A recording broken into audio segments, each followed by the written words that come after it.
and that means to those rivals that they had within their class that they are white trash. So it lowers their social status, and that's a very dangerous thing to do in an institution, is to have the social status lowered because someone else might get your job or the job that you want to have in the institution. So there's a lot of conformity and a lot of fear about criticizing Hillary Clinton in any way at all. So it reduces the impact of even very significant material that is released. But what is the impact for Latin America? Well, I think it's extremely positive because I think this is the first time U.S.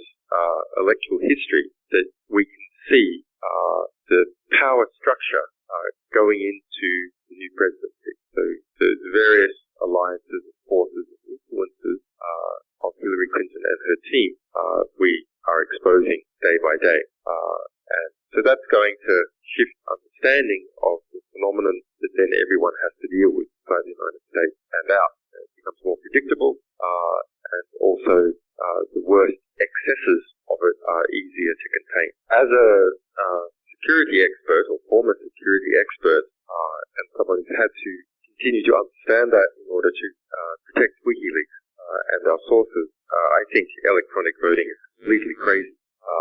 The electronic aspect of it, even if there is cryptography, maybe especially if there's cryptography, makes it so complex that individual peoples and communities can't assess whether it is doing what it says that it's doing.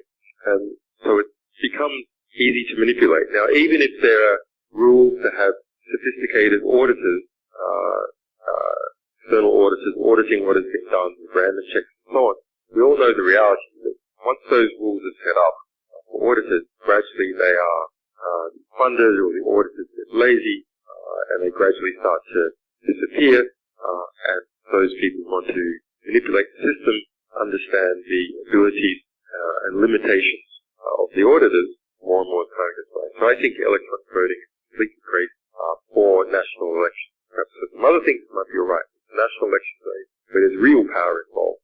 I think this is mad. On the second part of that question about overseas processing data in the United States and elsewhere, obviously information that's in U.S. jurisdiction is accessible to U.S. authorities. However, that said, it might even be more accessible if it's not in U.S. jurisdiction because they hack it and steal it anyway. So this issue of the breakdown in areas of jurisdiction or areas of sovereignty is a much broader issue, which is causing the disappearing of effective borders, a blending in or a merging in of different states with each other. So there's a lot of benefit to that, but on the other hand, it seems quite likely that the largest, most powerful electronic states, like the United States, maybe like China in a few years, will be able to hold and gather together critically important functions of other countries, and then we'll be able to squeeze these functions, both in terms of obtaining data from them, but possibly more importantly, in terms of demanding fees in court cases, or simply cutting off access. The power structures of the whole world are becoming computerized. That shouldn't be any surprise to anyone in this room. And therefore we, as technological workers, can have a unique ability to shape the power that it's to become, and not simply be useful idiots, which is how politicians in general and company executives think of most technical workers, but rather be intelligent, skilled technicians that understand not just about our technical labours, but understand how our technical labours interface and facilitate the evolving structure of international civilization and, of course, within our own country. Now, efforts to establish our own rules and our own culture in, say, the free software produced really quite important advances, but at the same time, some of those advances, like free software, are also being treated as a common and gobbled up by ever larger corporations like Google or ever more abusive mega government institutions like the National Security Agency, which uses Linux and free software all over the place. It's nothing for us to be proud of. That the fruit of our mind is being used in that way. That's rather something to be ashamed of. That fruits of our mind taken and repurposed in a way to make the world that we live in less free and less humane. So WikiLeaks is the vision that I had for using my technical skills to do something about some of these problems, but there's many other ways in which one can do it. I think the important thing is to kind of look at what is happening in the world as the rest of the world's power structures coming into our domain and try and thereby exercise some influence over the situation, rather than seeing our domain as something that is being gobbled up by the power structure. So this is a very important question.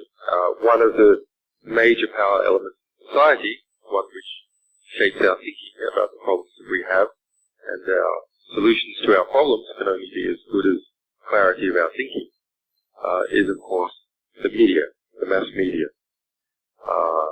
And we're also shifting into control of social. So why social media and easy internet publishing has broken through a lot of the censorship half of various establishments that the mainstream media has been performing. At the same time, there is consolidation in the owners of social media that is leading to various forms of censorship.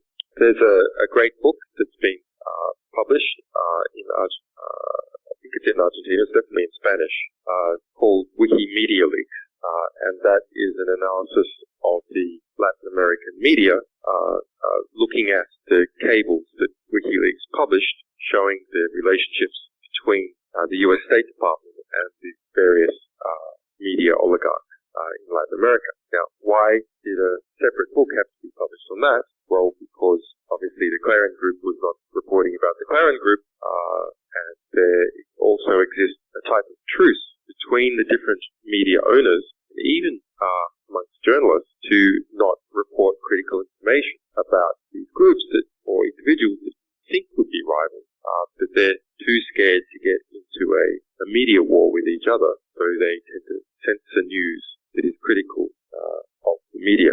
Now, in the one of the things most remarked on by our recent publications about the DNC and Hillary Clinton's campaign is how many unethical journalists were exposed. So journalists who were checking to make sure that Hillary Clinton was, or Hillary Clinton's campaign manager was proving that what they wrote, private parties with more than 65 different journalists where they would report on anything that happened at the party with Hillary Clinton, campaign manager John Podesta, cooking together, and so on. But you're right, the full archives of the New York Times or the Clarion Group or CNN would make a very big difference to people's opinion and help to understand those power networks. We did it for Sony Corporation. Sony Corporation, whilst not a news corporation, is a media corporation. And that showed very interesting things. For example, that Sony tried to do a deal with UK Prime Minister David Cameron at the time of the Scottish referendum in 2014 to not air a TV series which was pro-Scottish until after the referendum. So he met with David Cameron, and that was the strategy letter going to that meeting. They wanted to do that, and what could they get from Cameron? Well, they could get tax concessions from the UK Prime Minister in exchange for killing off this TV series about Scotland, which would increase Scottish nationalism. So those sorts of games are at play in all the big movies. De acá de la Asociación Gremial de Computación. Gracias también a nuestra compañera traductora, ha hecho un impecable trabajo. Thanks guys. Stay strong. Bye bye. Muchísimas gracias, Julian. Esperamos contar con tu participación en otro evento organizado, tal vez en el futuro.